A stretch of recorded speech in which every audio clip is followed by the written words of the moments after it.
Hello AP Stats students, this is Mr. Hazelhorst here with your Chapter 3 Section 2B video. What we're going to focus on today is the concept of residuals and how we can use this to make an evaluation on our line of best fit. So yes, the other day we worked on how to set up and create a least squares regression line, and today we want to evaluate that. Just because we can set up a line of regression doesn't always mean that it's the appropriate mathematical model to use. So we need to have an evaluation tool to help us make that decision, and that's what we're going to look at today. So the big thought for today is, how well does our least squares regression line fit the data? All right, the big note that we need to make when we create a least squares regression line, that is the best line of possible fit that we can possibly make, but that doesn't mean that it's appropriate for our set of data. So when we answer this question, we're going to utilize three things. We're going to talk about residuals, a residual plot, and the coefficient of determination, which is represented by r squared. And all three of these things are going to play a part in answering that question, how well the line fits our data. So let's jump into it with residuals to begin with. So a residual is just simply representing the difference between the observed and the predicted value within our response variable. All right, so the observed data, that's all the points on our scatter plot. All right, the predicted data is the actual line. So we're finding the difference between the point and the line. Now, any point that falls above the line will have a positive residual, right? The observed data is higher than the predicted value. But any point that falls along or underneath the line, that will have a negative residual because the observed data is less than the predicted value. And if a point falls right on the line, kind of similar to this point down here, then it would have a residual of 0. All right, so the residual is just simply representing the distance between the point and the line, and we can represent this here with this little line here. So this red line, that's representing the vertical distance between the observed and the predicted value at those corresponding explanatory variable. So at about 400, right, we're predicted to be at 4, but at 400 my line predicts it just a little bit over 2, right? So that's the residual. Right, again, the difference between the observed and predicted. Now that's a pretty simple concept, but it's one that I've had students in the past kind of forget, and it's something that we'll use quite often. So I would honestly recommend that you write this little formula down in your gold packet, and that'll be helpful just as we talk about residuals. Okay. Now a residual plot is just simply taking those residuals and plotting those in a scatter plot. Okay. And so what we're going to do here is we're going to keep the x data the same. You'll notice that my x data has not changed. My explanatory variable is still on the x-axis. But instead of representing the response variable on the y-axis, now we're representing the residual. And really all a residual plot does is it simply takes this, this line, and instead of taking it whatever direction that it is from our scatter plot, whether it's a positive or negative association, it just simply flattens it out to a horizontal line at 0. And then we can see those residual values. And if you look really closely, you know, these points relate to the line that we see at 0, very similar to how they relate to the least squares regression line that's coming through our scatter plot. Okay, so a residual plot really just kind of flattens that out, but it does give us a different picture than what we see here. Right here, these points all kind of look closer to the line because our eyes kind of play a trick on us. Our eyes will see that point as it relates at the shortest distance, but that shortest distance does not represent the residual. And so you can see how we get this different picture within our graph. All right, so what I want to show you here is how you can create these residual plots on your graphing calculator, and they're very, very simple. But again, they're a very effective tool in helping us utilize or decide how well a line fits the data that we're given. So let's jump into our example problem. Before we get to our example problem, I want to go through what you should see in a residual plot. I apologize for getting ahead of myself there. Creating a residual plot doesn't do us any good unless we know how to interpret it. All right. So what's the good in a residual plot? All right. Well, what we want to see in a residual plot is no obvious pattern, and we want to see small residuals. Okay, so when I look at this example here, you can see these points are all just randomly above and below the line There's no rhyme or reason why. There appears to be about an equal number of pieces of data above the line as there are below the line. And you can see that all the data points are relatively small in size. Now, I want to comment on this idea of relatively small, okay? Let's say we were representing the weight of an elephant, all right? That's what we were trying to predict based on its height or whatever it may be. It doesn't really matter, all right? So let's say all of these increments were representing 1 pound, right? Well, if we estimated the height of an elephant and all of our guesses were within 2 pounds, I think we'd be pretty proud of ourselves, all right? That is extremely small in the context of the size of an elephant, okay? Now, let's use the same graph representing the same data, but let's say instead of talking about an elephant, we were talking about the weight of a mouse, all right? Well, if we were off on the weight of a mouse by 1 or 2 pounds, that's not very close, right? We would probably say we're horrible at this estimation of the weight of a mouse if we're off by a pound or 2. So when we say relatively small in size, we have to think about the context of the problem, okay? So being off by 1 or 2 pounds on an elephant, that's pretty darn good. Being off by 1 or 2 pounds in a mouse, horrible, right? So relatively small, again, we need to take within the context of the problem. All right, but back to what we want to see in a residual plot in terms of the pattern. Again, we just want to see this unstructured scatter of points. And if we see that, that tells us that the regression line fits the data well. Okay, so that's the good. That's what we want to see. Now, what do we not want to see? Okay, well, there's 2 shapes that we don't want to see. The first shape is what we refer to as a fan shape. All right, and you can see as this graph is moving from left to right, the size of the residual increases as we move to the right, okay? And we can either go an increase or a decrease. So if you made kind of a mirror image of this and the higher points are over here and then I got closer, both of those are referred to as a fan shape. And we don't want to see this within our residual plot because what this tells us is the higher, in this example, the higher the value of x, the greater off we are in terms of our prediction. Right, now this line appears to be pretty effective down on the lower values of x. You can see all the points are very close to the line. But again, as we move to the right, those residuals get larger and larger, okay? So we do not want to see a fan shape, all right? Again, unstructured pattern of points, good. Fan shape, bad. What else is bad? Well, a curve pattern in our residual plot is bad for us to see, all right? And what makes a curve obvious is when the points are above and below the line in groupings. If we look here, all the early points are below the line, then through the middle, all of our points are above the line, and then we end up back below the line again. That's what illustrates this curve to this data. And again, what this tells us is that this is not a linear set of data, right? We probably would have been better off in our FODs describing this as a curve as opposed to a line. And this will be something that's helpful to us in Chapter 4. All right, so again, the good unstructured pattern of points, the bad, either a fan shape or a curved pattern. Neither of those do we want to see within our residual plot.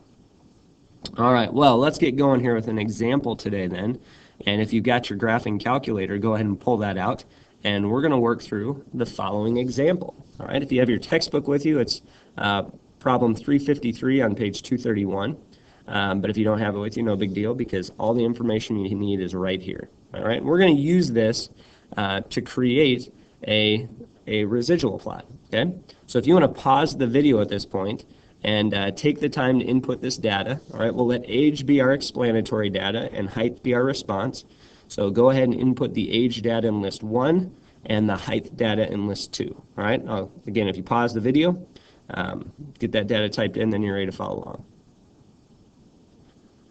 All right, well, hopefully you've got that data typed in. I'm going to go ahead and pull up my graphing calculator so that you can follow through the steps here. So you can see I've got the data input into list 1 and list 2, and I'm just going to simply walk through these steps. Now, notice the very first thing it asks us to do is to create a scatter plot and a line of regression first. Right, so we're going to go through that. Now, you might ask, why do we want to create a scatter plot? What does that have to do with anything? Well, that's the first step to us analyzing data. So you can see that everything I need for my scatter plot is set up correctly. So I'm going to go ahead and hit zoom 9. Okay. And we can see here we have a very linear set of pattern, and this is really good. All right, we would say if we were to analyze the FODs, right, we've got a strong linear relationship with a positive association and no apparent outliers. Okay, there would be the analyzation of our FODs. Now, the reason why creating a scatter point is important, or scatter plot is important, if we don't see a line in our scatter plot, if we wouldn't call its form linear, then there's no need to set up a line of regression. And so if there's no need to set up a line of regression, there's no need to evaluate that line of regression, which is the whole point of residuals and the residual plot. Okay, so now that we've got that done, let's go ahead and set up our line of regression. So I'm going to hit Stat, go over to Calc. Remember, number 4 sucks, 8 is great. And we shouldn't have to change anything here, L1, L2. I'm going to go ahead and store my regression in Y1. So we'll put that there, and then I'll tell it to calculate. All right, so there is our least squares regression line. All right, we've got a y-intercept of 71.95, and our slope is 0.38. So if we were to interpret those in the context of the problem, right, the y-intercept would be saying when they are 0 months old, their height would be 71.95 centimeters, and the slope is telling us as their age increases by 1 month, their height is increasing by 0.38 centimeters. All right, so you can see we got a very high R value. And the other number that I want to make note of at this point is our calculator tells us R squared. We're going to come back and talk about that here in a little bit as well. All right. Now, the reason why we need to calculate the line of regression first, once we do that, if I now hit second and then the stat button, I'm going to go into my list menu. And notice at the bottom of the list menu, number 7 is resid, R-E-Z-S-I-D. This is the residual. So my calculator automatically calculates the residuals for me, and it stores them in a list right here.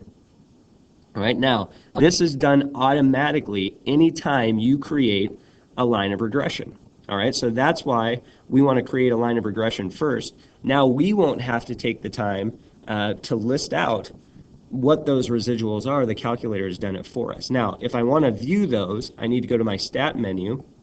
I'll go to edit, and I'm going to scroll into list 3, and I'm going to highlight that. And for list 3, I'm going to go to that list menu again. I'm going to type the number 7 in. So I'm telling the calculator, all right, fill in the residuals into list 3. So when I hit enter now, right, we can see what the residuals are. And you can see that all of them are very, very close here. In the context of the problem, we're never off by more than 1/2 of a centimeter. All right, so that's really, really good. We like those small residuals. Those are small in the context of the problem.